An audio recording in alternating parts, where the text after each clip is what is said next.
बिस्मिल्लाहिर्रहमानिर्रहीम। आज मैं दहशत गर्दी की अदालत में पेश हुआ। थाना खन्ना के मुझ पर 2 केसेस हैं और अगेन मैं यहाँ ना मौजूद था ना मुलव्विस हूँ। कहा गया है कि मेरी ईमा पर हुआ है, उसका भी कोई सबूत नहीं है। बाहर न हो, हम अपना केस आर्ग्यू करेंगे। आज मैं हाज़िर हुआ था और मुझे क्योंकि जो हमारे जज हैं वो अब तब्दील हो गए हैं, नए जज साहब ने चार्ज संभालना है, तो तारीख पड़ गई है 10 जुलाई की। मैं 10 जुलाई को फिर हाज़िर हो जाऊंगा। लेकिन आज जिस मौजू पर मैं बात करना चाहता हूँ वो आज हर पाकिस्तानी को वो जो जॉइंट कम्युनिके आया है सदर बाइडन और वज़ीर आज़म नरेंद्र मोदी का, जो एक मुलाकात के बाद एक जॉइंट कम्युनिके का जो स्टेटमेंट आया है, उससे आज हर पाकिस्तानी का दिल दुखा हुआ है।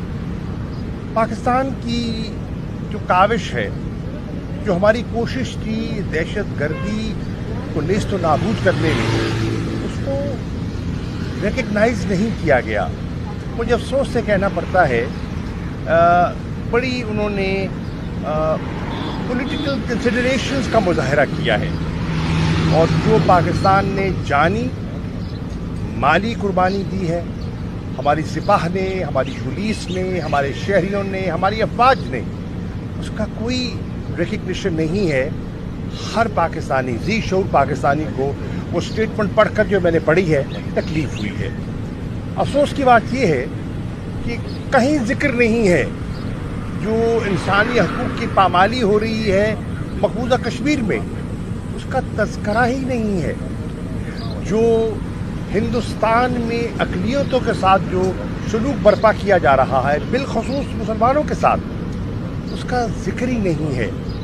आज अमेरिका के अंदर बहुत से कांग्रेसमैन, बहुत सी आवाज़ें इंसानी हकूक़ की जो पामाली हो रही है उस पर आवाज़ें उठ रही हैं, लेकिन बहुत से हमारे ऐसे ऑर्गेनाइजेशंस जो अलंबरदार हैं इंसानी हकूक़ के, न जाने क्यों खामोश हैं।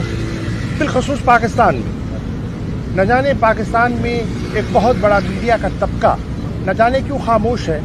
ये चीज़ें काबिल गौर हैं और इस पर हर पाकिस्तानी जो है वो गौर व फिक्र कर रहा है और इस स्टेटमेंट को तशवीश की निगाह से देख रहा है। शुक्रिया।